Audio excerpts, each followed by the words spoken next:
The year was 1947.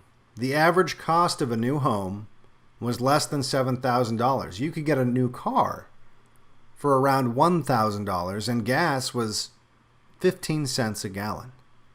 The first Polaroid camera was demonstrated to the public. The sound barrier was broken for the first time by Chuck Yeager. And the transistor was invented at Bell Laboratories. Yes, the times they were a-changing in 1947. The CIA was created. Hillary Clinton was born. And in a way, so was Israel when the United Nations voted in favor of the creation of an independent Jewish state after years of Jewish terrorist attacks on the British and the Palestinians. Ah, yes, 1947, when the Anglosphere wasn't exactly super excited about Israel or the Jewish Zionist terror groups like Irgun, who on July 22nd, 1946, had disguised themselves as Arab women, planted bombs in the basement of the King David Hotel, and then killed 91 people and injured 46, mostly British. Or when the same Jewish terror group killed 2 British guards at the Jerusalem railway station on October 30th, 1946. Or when the same Jewish terror group bombed the British embassy in Rome a day later. Or when the same Jewish terror group killed 4 more British soldiers on January 12th, 1947, when they bombed the British headquarters. Or when the same Jewish terror group killed 17 British officers when they bombed the Goldschmidt Officers Club on January 31st. Or when they kidnapped and hung 2 British sergeants on July 29th, 1947. Or when the same Jewish terror group detonated 2 suitcase bombs on August 4th in the basement of the Hotel Satcher. I could keep going, but as we all know today, none of that matters. In 1947, the Anglosphere was just simply infected with a poison called anti-Semitism. But lucky for us, 1947 is also when they began to roll out the cure. You see, 1947 was also the year that the Diary of Anne Frank was published. And for the less literate, the film A Gentleman's Agreement was in theaters, and we know it must have been a fantastic piece of cinema because it won 3 Oscars, including the Oscar for Best Picture. In 1947, A Gentleman's Agreement was released, the same year that the novel by the same name was released. The novel by Laura Z. Hobson, a communist Jewish writer from Manhattan and daughter of Mikhail Zemtkin, her father, who was a communist labor organizer and co-founder of the Jewish Daily Forward, and her mother, Adela Zemtkin, who wrote for a socialist paper called Der Tag. The film version of Hobson's book was directed by Elia Kazan and starring the outspoken socialist Gregory Peck. The film begins with Gregory Peck's character, Philip Green, a writer and widower with his son newly arrived in New York. He has been hired for an assignment at a liberal New York magazine. The assignment, he discovers, is a series on anti-Semitism. At first, Green is not too excited about the project, but then he meets his boss's niece, an upper-class WASP divorcee named Kathy Lacey, whose idea it was to write the series. He is further motivated to write the series after telling his mother, who he and his son are staying with in New York, that he's not too pleased with the assignment, and his son begins to ask questions about what anti-Semitism is. He decides he doesn't want to live in a world where his son has to even worry about that. So he tells the editor that he'll do the story, but for the longest time he can't figure out an interesting angle. He bangs his head against the wall, just trying to think of a creative, new way to present the problem of anti-Semitism to the Christians. One night, while he's trying to get through his writer's block, his mother has a heart attack, and he calls the doctor. She's confined to her bed, and now his situation is even worse because he has to do everything around the house that his mother was doing. He explains to his mother that he's having a really hard time figuring out how to come up with a fresh angle on the story. And that's when he gets an idea. He decides he's going to pretend to be Jewish for 6 months and write about how he experiences anti-Semitism firsthand. He finally has his angle. But he completely forgets to tell his new love, Kathy, because he's also going to propose to her tonight. And she, of course, accepts. The next day, he tells the editor what he plans to do. The editor thinks it's a great idea. They decide that for it to really work, though, they have to tell everyone, even the people at the office, that he's Jewish. The only way it can work is if nobody is in on the trick, and that includes Phil's new secretary. Upon meeting his new secretary, he tells her that he wants to start sending applications for jobs and to universities. 2 identical sets. The only difference will be that on one set, it'll be under the name of Green, and the other set will be under the name Greenberg. That's when she tells him that, of course, the Greenbergs will be rejected.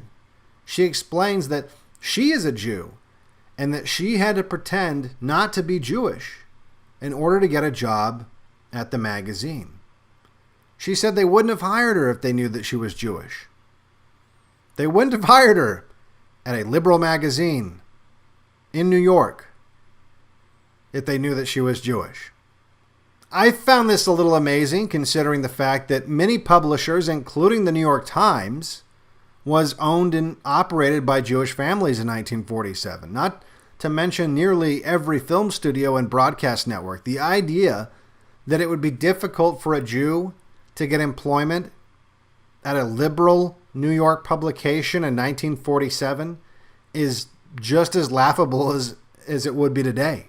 In fact, the author of A Gentleman's Agreement was both a Jew and a communist, and she was published in Time, the New York Post, Life, and Fortune magazines. She was also published in The New Yorker, a magazine exactly like this fictional magazine in the movie and her book. And this was all before her book or this movie came out. In fact, the publisher of her book, Simon & Schuster, was founded and run by 2 Jews, Richard Simon and Max Schuster. Just the premise that the American media in 1947 would be anti-Semitic is ludicrous enough, but the film takes an even more bizarre turn. His secretary says she's glad there aren't a lot of Jews in publishing, because if the bad ones, and she by that means other Jews, got hired, then it would turn everyone against the good ones like her and Philip. And remember, this movie won the Oscar for Best Picture. When Phil gets home, he tells the doctor that he has the name of a heart specialist that he'd like his mother to see. The doctor is taken aback when the name he gives him is a Jewish name. It's Dr. Abrams. He says, "Don't worry, though. He's not like the other Jewish doctors. He doesn't overcharge." Phil acts very offended and tells the doctor that, well, he's Jewish, to which the doctor says, "Oh, that's fine by him, and he's not prejudiced, of course." But now he looks uncomfortable, and he leaves. Phil then goes down to the mailbox and adds the name Greenberg to his box.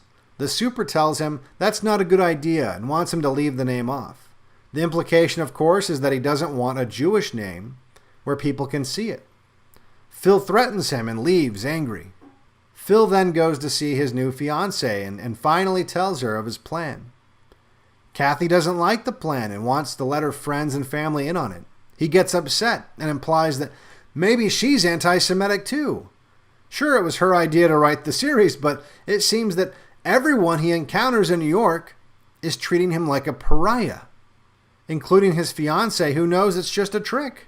When he goes into the office the next day, he tells the editor his secretary had to pretend not to be Jewish just to get her job at this so-called liberal magazine. The editor is shocked and calls in the clearly anti-Semitic Gentile that does all the hiring and tells him to run new ads advertising they will hire Jews and not to discriminate anymore or he'll be sorry. Afterwards, his secretary tells him that was a bad idea. The magazine's going to start hiring Jews now, and that'll make other people working there hate Jews.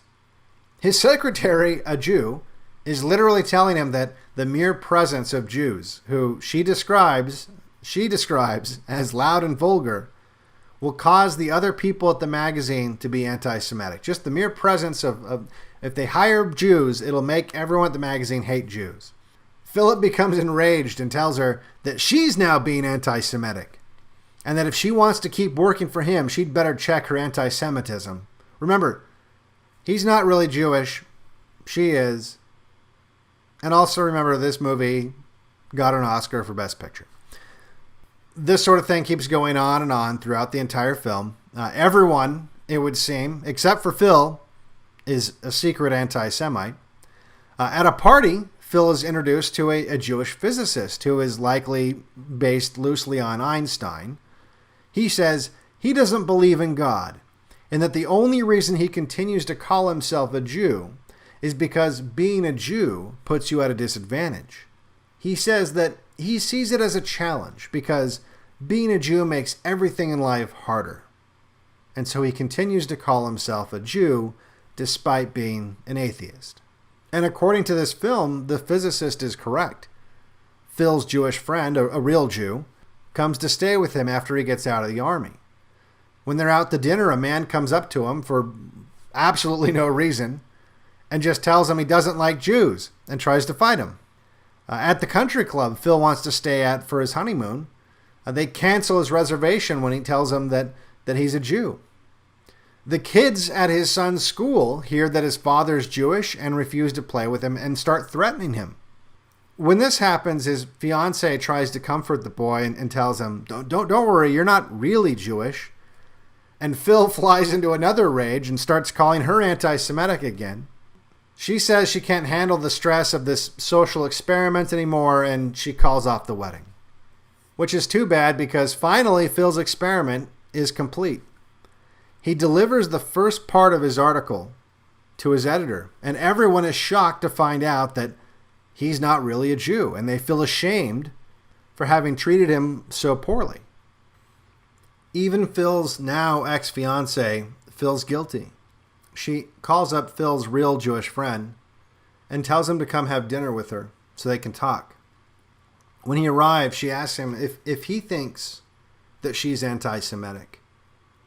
And after talking about how she has stood idly by while others have told racist jokes, and by not being a champion against bigotry, by not being proactive, a warrior for social justice, that yes, perhaps in a way, she is.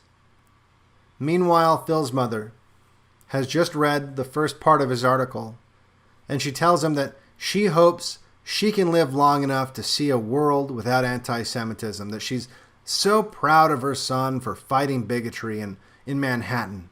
And after a talk with his real Jewish friend about what he has learned with this social experiment, he decides to forgive his anti-Semitic WASP girlfriend because, you see, it's not her fault.